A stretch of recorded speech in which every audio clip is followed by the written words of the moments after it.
Hai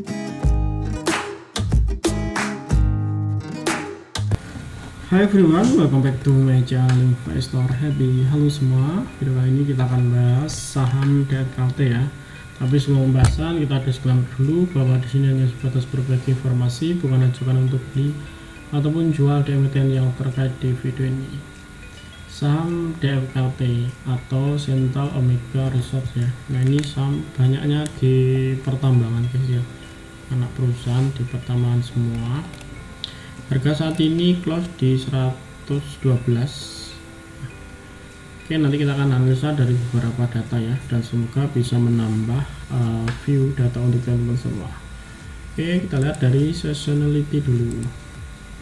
Seasonality-nya kurang banyak membantu ya, karena memang yang tertinggi probabilitas itu 60% aja itu terjadi di Juli dan di November ya. Itu sering naik terus ya. Jadi dari 2001 sampai saat ini di Juli itu sering naik ya, pasti naik. Nah untuk di akhir tahun atau Desember ini cenderungannya dia minus guys, turun. Untuk Januari ini dulu pernah naik tinggi, tapi probabilitasnya lebih ini ya, lebih besar minusnya ya. Oke, kita lihat ya, dari seasonality kurang bagus ya untuk di Desember, Januari ya. Yang paling besar di Juli sama November. Oke, kita lihat dari insidernya ya, apakah ada transaksi. Nah kalau kita lihat ini per 18 September 2002 ini Jeng Seng Mining dia akumulasi ya, Agustus kemarin juga akumulasi rutin ya, setelah dulu buang tapi terus akumulasi lagi guys. Nah setelah insidernya kita tahu ya bahwa ini Jeng Seng Mining ini pengendalinya ya, dia akumulasi. Kita lihat ya dari profil company, kita sambil lihat nanti ya shareholdernya itu sudah berkurang atau belum.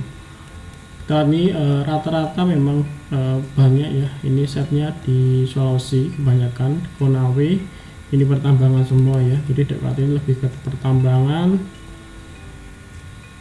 Nah dia biji nikel ya, jadi ini biji nikel. Kalau nanti hype ya, hype-nya sepeda motor listrik ataupun mobil listrik, saya rasa akan ada efek juga nih ke DLKT ini ya. Dari sisi shareholder sudah memang berkurang ya, dari Oktober berkurang, November juga berkurang. Seperti ini sinyal yang menarik ya teman-teman ya, kalau sudah mulai berkurang ini. Nah tinggal tunggu aja nih, semoga Desember juga berkurang ya.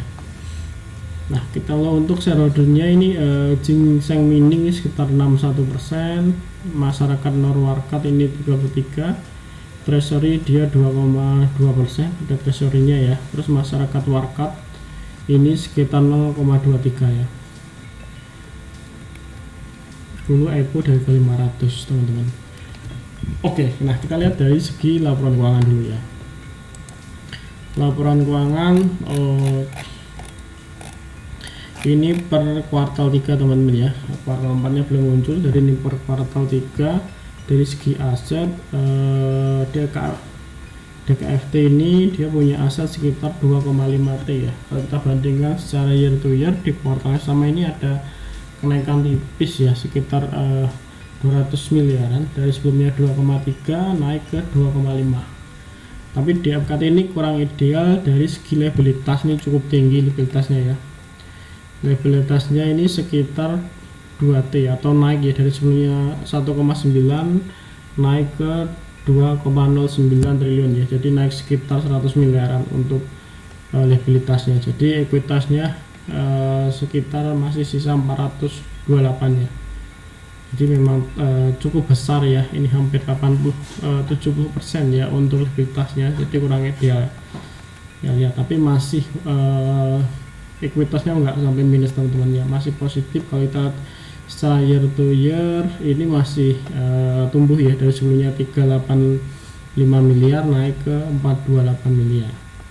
Nah untuk laba pendapatan ya, ini ada penurunan dari sebelumnya 535 turun jadi 495, jadi secara penjualan turun, untuk beban pokok malah naik teman-teman ya, dari sebelumnya 240 miliar naik ke 250.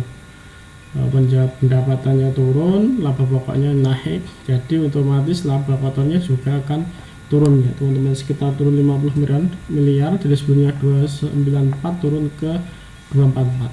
Nah kita lihat ya untuk laba setelah pajak ini kurang lebih 38 ya, 38,9 miliar. Nah ini turun sekitar 2 miliar ya, karena sebelumnya 40,2 turun ke 38,9 ya, sekitar 1 miliaran turun ya untuk ini. Oke, tapi ini masih bukan laba teman ya. Kita lihat ya dari cash flow operasional apakah masih positif. Nah untuk cash flow operasionalnya ini masih positif teman ya, bahkan masih tumbuh karena sebelumnya itu 192 miliar naik ke 296, jadi masih tumbuh sekitar 100 miliaran teman-teman ya. Oke ya, secara laporan uang seperti itu, jadi masih bukan laba, cuma yang kurang ideal memang liabilitasnya cukup tinggi teman-teman ya, tinggi, tapi secara ekuitas masih positif ya. Nah itu dari segi laporan keuangan teman-teman. Nah kita lihat ya untuk dari segi teknikalnya, untuk harga saat ini di 112 sebenarnya ini sudah masuk di demand area. Kalau kita tarik ya dari Juni 2020 memang area ini sering banyak investor yang masuk, setelah itu naik tinggi gitu ya, sering ya terjadi di range ini. Apakah pernah kejebol? Dulu pernah teman-teman ya, di periode Mei kemarin itu jebol sampai 80, setelah itu naik lagi sampai yang tertingginya di 138. Nah apakah ini akan range? Nanti strateginya gimana? Nah strateginya ya nanti beli di area demand ini. Nah di area demand ini teman-teman ya, kalau mau beli, nah kalau jebol area demand ya harus out. Nah seperti itu ya kalau ini. Nah ini range terbawahnya di sini, atau teman-teman mau nunggu di area sini ya silakan, ataupun di area sini. Ini dari 3 tahun terakhir memang terendah tuh ini ya di range 68.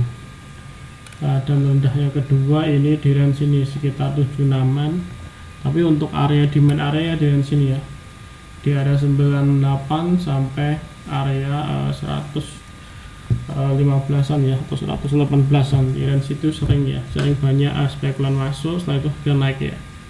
Nah kalau kita lihat dari segi bandamologi, kita tarik ya 1 bulan terakhir ini XA ya, pegang sekitar 26 3 lot ya, average nya di 114. Nah ini selama 1 bulan, tapi kalau kita tarik lebih jauh mungkin dari November ini RB cukup tinggi ya, sekitar 683,2k ya lot ya, tinggi. average-nya juga tinggi ya di 2129 ya RB ya. Nah kalau kita lihat memang RB dengan PQ, ZP, XA, nah ini mungkin marker-markernya ini ya, jadi switch-switchan nanti ya. Nah kalau kita lihat ini memang range-nya cukup tinggi ya di 129, artinya di area sini teman-teman ya. Ini harga di 118, jadi strateginya seperti itu ya, beri di area demand. Kalau memang jebol area sini ya harus out ya, atau teman misalnya mau ragu nunggu di area sini ya boleh. Nah atau misalnya kurang menarik sini nggak usah dibeli teman-teman ya, karena emiten banyak, nanti kita akan kasih analisa emiten lainnya ya. Nah oke, kurang lebih seperti itu ya untuk yang request DKT sudah tak bikinin. Kalau teman mau request lagi silahkan tulis di kolom komentar ya, nanti insyaallah kalau bisa saya akan bikin video tutorialnya juga. Oke, terima kasih semuanya sudah nonton video ini, sampai ketemu di video berikutnya. Happy cuan and happy investor, bye bye.